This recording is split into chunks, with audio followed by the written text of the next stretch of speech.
appreciate it. Angel Reese is coming off her first game with the Atlanta Dream, in which she had 11 points, 14 rebounds, and 3 blocks, including a game-winning rejection. Quote, "It was obviously rough for me personally, but being able to fight on both ends of the floor is something I'll always know." Let's hear what Angel Reese had to say. Angel Reese walked into her Atlanta Dream debut looking like the league's newest superstar, but somehow, the night turned into a basketball version of slipping on a banana peel in front of the entire internet. Missed layups, frustrated reactions, and fans wondering what exactly they just watched suddenly overshadowed all the hype. Then came the shocking admission that made the situation even louder. Was this just first game nerves?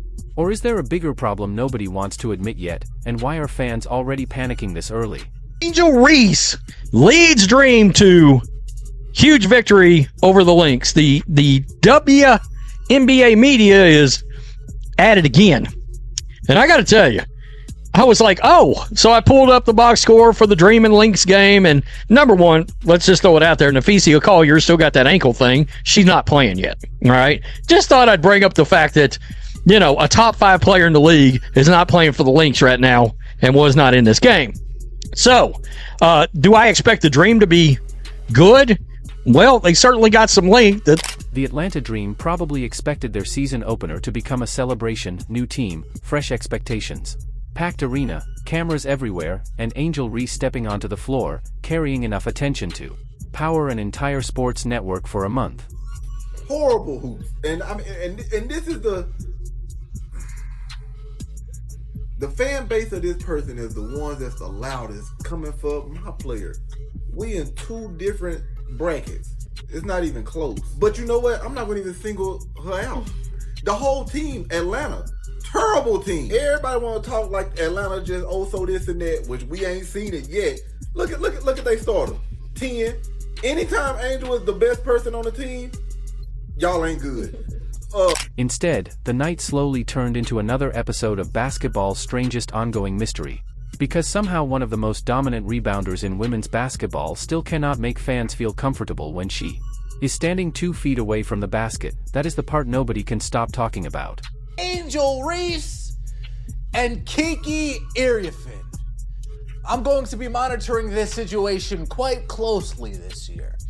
We have one player who thinks she's the other player, and we have the other player who's an absolute dog on the floor. Kiki Iriefin is a beast. Kiki Iriefin is a dog. Angel Reese, she tries to be a dog on the floor. She tries to be a beast. Every time Angel Reese attacks the rim, there is this weird tension in the air now. Fans lean forward. Defenders brace for contact, teammates prepare for a rebound, and somewhere on social media, thousands of people are already warming up their screenshot buttons before the ball even leaves her hands. They won the game. She got her double-double.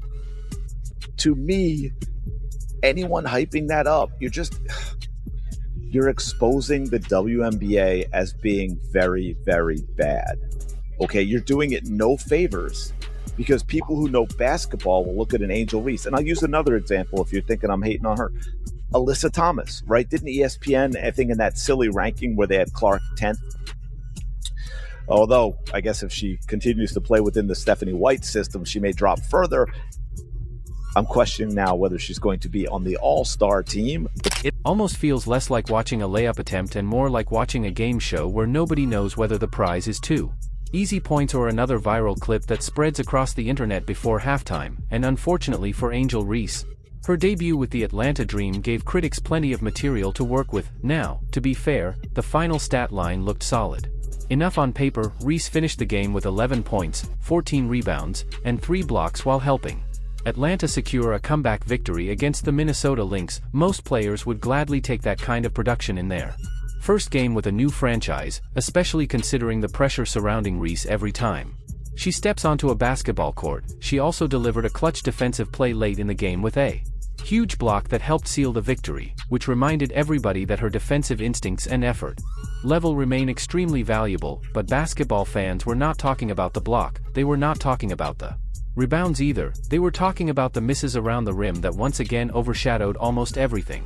else she did. The frustrating part for Reese is that these are not difficult shots, people are not criticizing her for missing contested fadeaways or deep three-pointers with the shot clock expiring. These are point-blank opportunities directly at the basket, the kind of shots coaches expect professional players to convert almost automatically. Yet somehow, possession after possession, the ball continues to bounce away from the rim like it is personally offended she even attempted the shot. And provided that Angel Reese doesn't implode this team, yeah, they could be good. They could be good, except we still got some problems. We got some efficiency problems. I pulled up the box scores. I was like, oh, Angel, 11 points. And I'm like, okay, but she went what? I'm thinking, they're saying how good game. She went 5 for 7, right? Or something like that.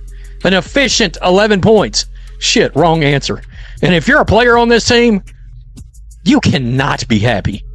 And this is the kind of thing that's going to drag on these players. Angel Reese gets double-double in Dream debut, clinching 91-90 comeback.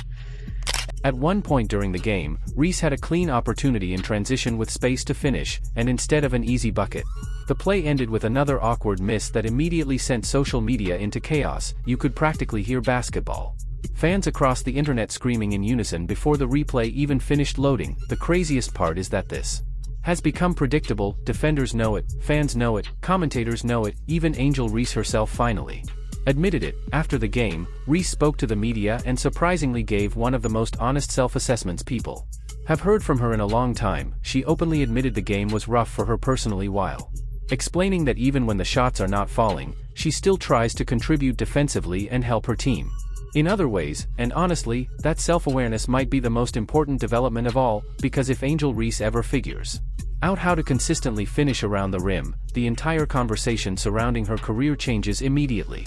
That is what makes the situation so fascinating and so frustrating at the same time. Reese already possesses several elite qualities that coaches dream about. Wondered if they would, again, still try to build around a huge talent in the WNBA, who's a huge star, one of the most popular players in the league, regardless of what you think about her play. I think this is great for Angel Reese.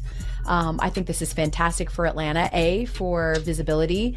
I meant it when I said Atlanta's going to be lit, not just on the court, but off the court.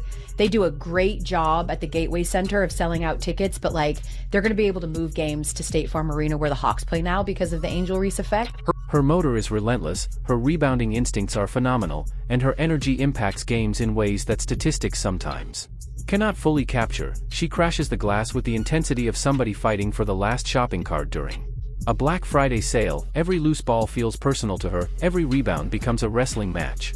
She competes with a level of physicality that many players simply cannot match. That effort is real. Nobody can question her competitiveness. The problem is that effort alone cannot fix touch around the basket. Watching Reese offensively sometimes feels like watching a player trying to sprint through a video game while forgetting to upgrade one extremely important skill. Critics online began joking that many of Reese's rebounds come from her own missed layups directly under the basket. The nickname spread rapidly because there were actual possessions where Reese would miss a shot, grab the rebound, miss again, recover the ball again, and finally score after multiple attempts. At times, it looked less like a normal offensive possession, and more like somebody repeatedly trying to win a stuffed-in animal from an arcade claw machine before finally succeeding out of pure stubbornness. So, well, what I was getting to with Alyssa Thomas is, if you're telling me Alyssa Thomas is the number 2 player in the WNBA, I'm telling you that the WNBA is unwatchable. There's no talent in the league. So don't tell me that. Anybody who knows basketball will look at Alyssa Thomas and say, okay, yeah, if this is a top 5 player in the league, then there's no reason whatsoever to be watching this league. I mean, that's just the bottom line. To Reese's credit, she seems aware of how much attention the issue receives. During her media comments, she practically acknowledged that when her shot is not falling, she relies on her defense and rebounding to compensate. That honesty matters because fans can usually accept flaws if players show accountability instead of pretending. Criticism does not exist. Still, accountability alone will not stop opposing defenses from targeting the weakness, and that is where comparisons to Kiki Iriefan become unavoidable. Every time basketball fans compare the two players, the difference in finishing ability jumps off the screen almost immediately. Kiki attacks the basket with confidence, and control. Her footwork looks balanced, her timing feels natural, and when she gets near the rim, people actually expect the ball to go in. With Reese, there is often hesitation from everybody involved because the outcome feels unpredictable. One moment from the Minnesota game perfectly captured the issue. Reese had inside position near the baseline with an opportunity to spin into a cleaner finish, but instead of using the angle available to her, the shot attempt came awkwardly through traffic and bounced away again. It was the type of sequence that drives coaches insane because the opening was clearly there, yet the footwork and touch simply did not connect properly. I look at the Atlanta Dream, I don't feel as confident as I felt from the initial announcement that Angel Reese is moving to the Atlanta. I felt like I wasn't seeing the fuller picture because I didn't realize that Bree Jones would be coming back off of a meniscus tear, which I believe happened in February. I know that injury takes some time to rehab. That's several months. So when we look at it, it's just going to be Angel Reese and Naz Hillman, which Angel Reese is reportedly 6'4" now, so that gives her an extra inch. But I don't think it solves the big conundrum that Atlanta has. And that distinction is important because skill refinement can theoretically improve over time. Plenty of professional players entered the league with major weaknesses before eventually developing into much more polished